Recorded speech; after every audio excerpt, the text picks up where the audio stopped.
Thank you, Akoy. Was it? Yeah. All right.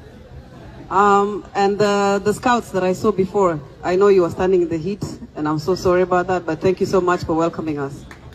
I was a scout in school, that's why I recognize. I was just saying thank you. All right.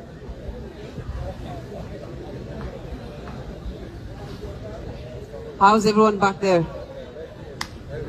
That's a...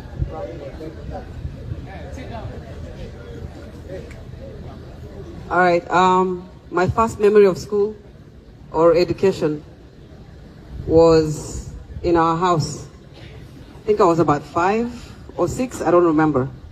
But it was my father that taught me how to write on the sand.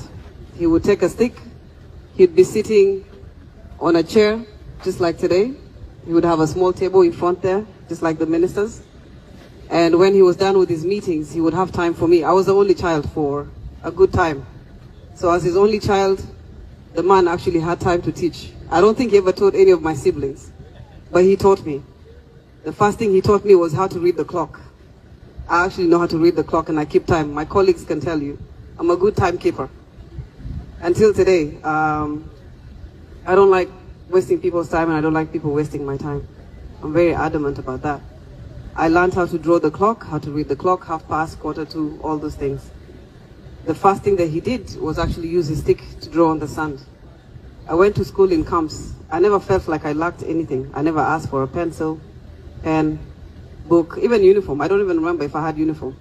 But I went to school in Itang, I went to school in Peñido, I went to school in Gambela, and I also went to school in Addis. When we went to Kenya, I remember I was 10 years old. I did not know how to speak English. I don't know why I didn't know how to speak English, but I spoke Anuak, I spoke Nuer, I spoke Shuluk, I spoke Dinka, of course, Tongjien, and I spoke Amharic, and I had friends from all walks of life within the camp in Itang. So I could speak all those languages, but I couldn't speak English. I was taken to a class that had 55 students, and I remember I was number 53 out of 55 my first term. Of course, my uncle was like, you have to study hard. You know, it was a new country. I did not know how to speak Kiswahili. I didn't know how to speak English. The second time, I was number 20 out of 55. As kids, I think you have an ability to learn so many languages and to learn really fast.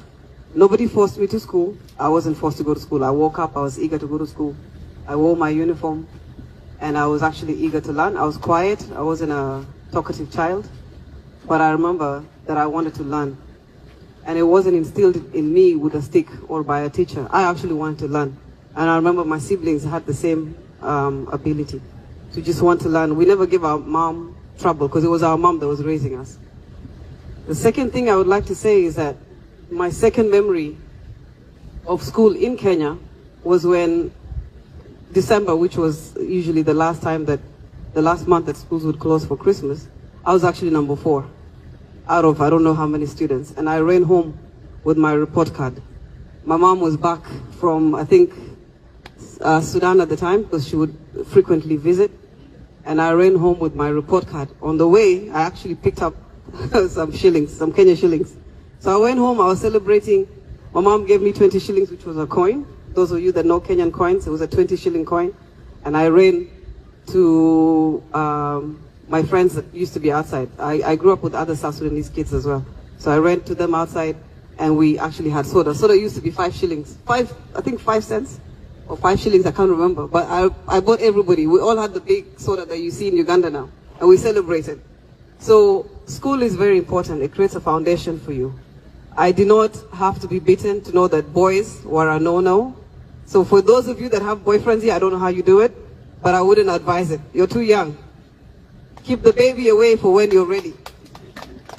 Keep the other baby away too, not just the man baby, but the baby that you'll carry with you for the rest of your life.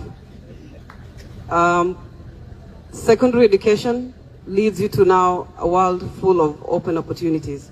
You will have so many chances to meet other people of other races. You will have so many opportunities to interact with people from all walks of life.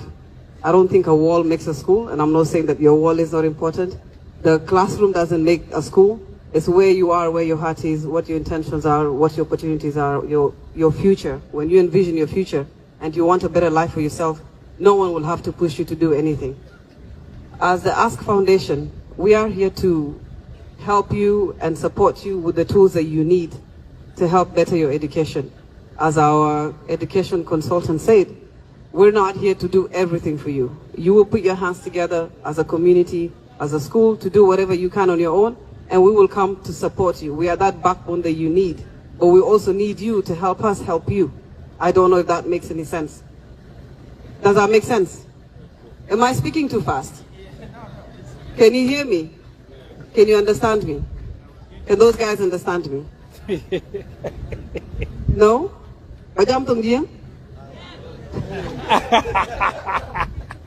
Kalas, tegdan kiri an kilwelu lan chola Adut Kiirdit. Ayan di bapanda wa ayan kaiwa kuma. So yan nyandit kina nyandit kirma yadi. Ngir ko gata wa babetin we. Ba babetin nyantu ka chak tiak zatu. Randu nyuro len chetia. I'm a mom, I'm a sister, I'm somebody's daughter, I'm somebody's cousin, and I play all those roles, and I hope I play them well. I will try to play them as much as I can for the rest of my life. And I would like to be your sister. I'm here because I want to be your sister, and I hope you will accept me as your sister. Anything that you need from me, feel free to ask me. Ask Foundation is ask and you shall be given. Knock and it shall be opened. We're here for you, all of us that you see here, my colleagues, my friends, any member of my family that you come across. Feel free to talk to us, feel free to ask us. Just shorten it, don't make it too much, because we listen to about 1,000 requests a day. So, but I would like to be able to serve each and every one of you in the capacity that I can, if that's okay with you. So help us help you, and please let's continue supporting one another. Thank you so much.